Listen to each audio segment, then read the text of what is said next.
রবীন্দ্র সদনের একটা famous restaurant Saima থেকে আজকে কি খেলাম চলো দেখে নিই। নিচটা হচ্ছে নন এসি আর ওপরে এসি সিটিং এর ব্যবস্থা আছে। এখন গ্যাসের কিরকম প্রাইস বেড়েছে সেটা তো সবাই জানো, সেই জন্য ওনারা 5% চার্জ নিচ্ছিলেন। আর এমনিতেও খাবারের দামও একটু বেড়েছে, লাস্ট 6 মাস আগে গেছিলাম তখনের থেকে। আচ্ছা, তো প্রথমেই নিয়েছিলাম 230 টাকা দিয়ে চিকেন এগ বিরিয়ানি। এগ ছাড়া দাম হলো 220 টাকা। এখানের আলুটা আমার এত ভালো লাগে, আলুটা দিয়েই খাওয়া হয়েছে। আর চিকেনটাও ওনারা যথেষ্ট ভালো কোয়ালিটির ইউজ করেন। এখানের সিগনেচার ডিশ হলো মাটন টিকিয়া। তো 60 টাকা দিয়ে এক পিস মাটন শামি কাবাব বা মাটন টিকিয়া নিয়েছিলাম একটা রুমালি রুটির সাথে, যেটার দাম ছিল 15 টাকা। মাটন টিকিয়াটা তো পুরো ঘিয়ে তৈরি, আর রুমালি রুটিটাও যথেষ্ট বড় ছিল। অল্প খিদে পেলে তো শুধু এটাতেই পেট ভরে যাবে। আর নিয়েছিলাম 50 টাকার ফিরনি, এটা মাস্ট ট্রাই।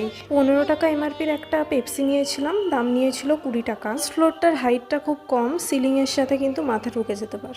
এই ছিল আজকের আমাদের বিল। যাই হোক, এটা হচ্ছে রবীন্দ্র সদন মেট্রোর 1 নম্বর গেটের একদম পাশে।